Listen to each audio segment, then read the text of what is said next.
Hey everybody, welcome back. We're here with Maurice Lohman from Kia of Attleboro. What's up, buddy? Happy Thursday, brother. How you doing? Hanging in there, man. So Very good. We've got some new Kias to talk about. Very exciting. Yes. So we're going to start off with the new K4 GT line. If you saw the program last month, we talked about the K4, but now Kia's introduced a sportier version of the K4 sedan.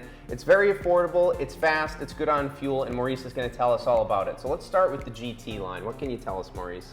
It's very exciting. Just so everybody knows, as part of Kia's rebranding, when the Optima got replaced by the K5, the Forte is now replaced by the K4. So it's essentially a 2025 Kia Forte, now rebranded and renamed as the K4. We had already received the LX and the LXS, as well as the EX, but everybody was waiting for the exciting GT line and GT line Turbo because of the appearance, because of the performance. We received our first GT lines about a week and a half ago, and let me tell you, they are amazing.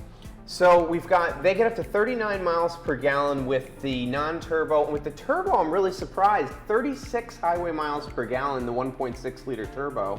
8-speed automatics in both of these. And what do we get on these? We've got a navigation system, heated front seats. Give us a little rundown. I see multi-link rear suspension, which is huge for a car under 30K, by the way.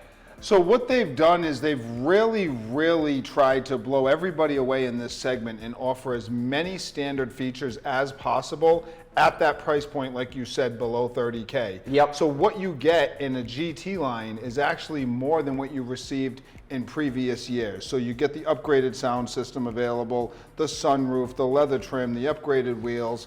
It's just a really attractive package. That's great. Multi-link rear suspension, like we mentioned, Harman Kardon. I like that it says wide sunroof.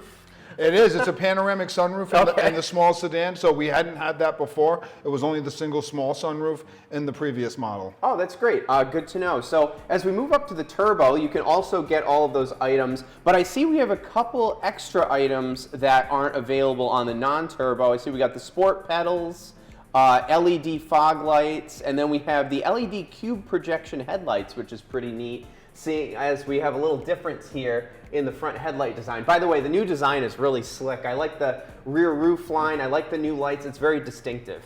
They did a great job with it. When we first saw it, one of the first things we noticed was the you can't see the back door handles because they're hidden in the... Oh, are they up in like the yes, C-pillar? In the C-pillar, they're hidden. And you know, it took a little bit to grow on for a few folks. I absolutely love it. It gives it a really sleek look. And the new headlights are amazing. Yeah, and they're great on the road, right? They really are. Yeah, I can imagine. And there's the new rear of it. Look at that rear end. I like that. It's very, like I said, it's very unique. Like if you saw it, you'd be like, what is that? That's the integrated handle for the rear door that we were talking about. That's really neat. We have this little spike in the back, looks like kind of a hockey stick. And like I said, I love the fastback roof line, but that's just a me thing. I'm with you on that. New exterior colors available as well. Look at the sporty steering wheel, the new panoramic dual display. That's brand new for a model like this from Kia. This is under $30,000 to start. Redesigned interior, redesigned exterior. Very exciting vehicle. I'd like to note a few things that I talk about all the time on the show. We have actual buttons. We have for temperature, for air, and for the modes, actual buttons on the dash, and then an actual console shifter, which in a sporty car, I love a console shifter. I've been hearing that more often. Really? People coming in and being excited that it has a traditional gear shifter. Yep. With some of the other manufacturers out there offering some funky things, everything from push button to dials, to turn knobs. Yep. Don't get me wrong, we have some turn knob options in our hybrid vehicles. And they work great. But they do. But to have a traditional gear shifter, it's what everybody's looking for. Yeah, and I like you have your drive modes down here. We have this nice, thick, sporty steering wheel. It's two-tone.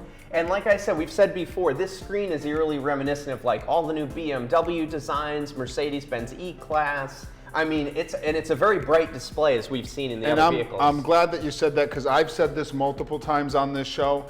When you get in this vehicle and drive this vehicle, it's like many other Kia models. You can't believe that it's a Kia, and it reminds you of something like a European luxury sedan. Sure. And you're $10, $20, sometimes $30,000 less expensive. Yeah, it's totally insane. Your customers say that all the time. All the time. They cross-shop you with all the European brands, and they realize they can get all the options in a vehicle like this. And I think they have much more unique styling. They really do. So Yeah. that's why the Kia brand, the popularity just continues to grow, is because they actually look better than so many other vehicles that are on the road right now. Yeah, I think there's, as there've been probably since the 90s and 2000s, there's so many vehicles that really look the same, and they're kind of all chasing each other so much, whereas I feel like this is a lot of out-of-the-box thinking, and I think it's really good looking. And the other thing I noticed about the K4 is it is not small as when it comes to rear seat room. So they've increased the rear seat leg room. Once again, they really wanted to blow away the competition. Yeah, that's bigger than the 3 segment. Series, I mean. Absolutely, it really is. And you get the 3 headrests. It's a full 3-seater for the back. I just can't say enough good things about this vehicle. 10 years ago, the Kia brand might have been growing as far as reliability and safety, but they weren't the best looking cars on the road. Sure. So now to be in that conversation when people say, this is a good looking car, it's very exciting time to be with the brand. I totally agree with you. I also like their really kind of futuristic wheel designs as well. They have a lot of different wheels and packages. And by the way, those are the new headlights we were talking about. Like that doesn't, that It almost, looks you know what that super looks sharp. like? It looks like a Lucid Air. It really does. Are you It wearing a really Lucid does. Air? Yes, Yeah. of course I am. That's really cool. Those 1,000 horsepower electric cars. There's our console shifter. Very important, it can support you bringing your water bottle wherever it goes. Yes. I know you're an avid runner in things, and it's great to have something that holds your big water bottle. Holds a big water bottle, holds an extra large coffee, which is very important as well. Coffee. Or especially in Rhode Island, you can't go anywhere without the dunks. That's correct. But those are the big rear seats there. And then we'll go into a couple of the features that we haven't mentioned. So like we mentioned, the elevated experience, and this comes with the Kia digital key, correct? It does. When you're Yeah. on the higher trim levels, you get all of that with the Kia Connect app. Yeah, do you want to give us, I know if you've watched the show before, we've talked about the Kia wireless key. What is it called? It's like the... It's just digital key, just like Digital you said. key, So all it right. allows you to start the vehicle with just your phone, and it also allows you to share it with the family member. Let's say you're on vacation, you're out of state, you're out of the country, somebody in the household wants to drive the car. You can share that digital key with them, and they are able to start the car and drive the car without a key. So. That's fantastic, especially let's say maybe you went to the airport and left somebody blocked in. Yes. That's a big one.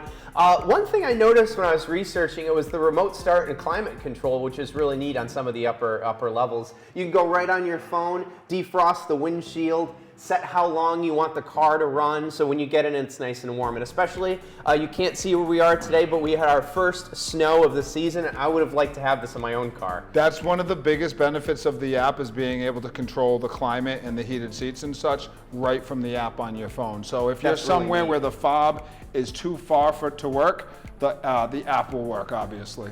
And the other thing is, now I know a lot of people have this, but I find myself using this more often than I like to say, is the Find My Car app. I always paint the picture with my customers like, let's say you go to a concert, let's say you go to an all-day event, you park your car at 8 o'clock in the morning, it's midnight, you're walking around with your lady or your man, and you don't want to not be able to find your car. So it's a really cool feature to have, as it helps you find your car. Or like with me, it's Boston Logan Airport. Yes. I'm always late, and I'm parking the car and I'm running in, and there's 50 parking garages, and I still, in 2 decades of catching flights there, I'm like, I really still, even if I take the pictures, I'm like, I don't know where my car is. So that's great. That's a really nice feature. And they have the voice assistant as well with Amazon Alexa. Which is brand new for 2025 Didn't know that. with our new software. So that's really, really cool as well. That's nice. And you can use commands to remote start the car and change the climate control. We have over-the-air updates, the Kia MyQ connected garage, which is really neat. And then let's go over a couple of the trims. We've been over the new GT line and GT line Turbo here today, but don't forget now, we also have the entry-level LX, which still comes with all the safety features, the LXS, which gives you the different wheels, and the EX, which is more of a, it's just the dual zone climate control, the wireless phone charger, the 17s, and then the GT lines. So that's really neat. I just can't believe that I mean, even the GT Turbo, it starts at $28,090. That's not $28,900, it's $28,000. 28,000. And not to take away from the lower models, I never like to use the word base model, but when when you are looking at the base model, entry level, you still get a lot of bang for your buck, and not just to sound corny or cliche, you really do. So if you're budget minded, if you're not trying to go as high as the high 20s, you're trying to stay closer to the low to mid 20s, you get a lot of car for that price. Sure. Brand new, best warranty in America, and it looks great. It's not like the other vehicles in the segment that look like everything else on the road. Yeah, and come with hubcaps and what have you. But yeah, I think it's really sharp looking, and the fact that you get all that for that amount of money is great. Well, Maurice, tell me where we can get these things. As always, Kia of Attleboro, come on down and ask for Maurice. Shop us online anytime at kiaofattleboro.com. I'd love to take you for a test drive.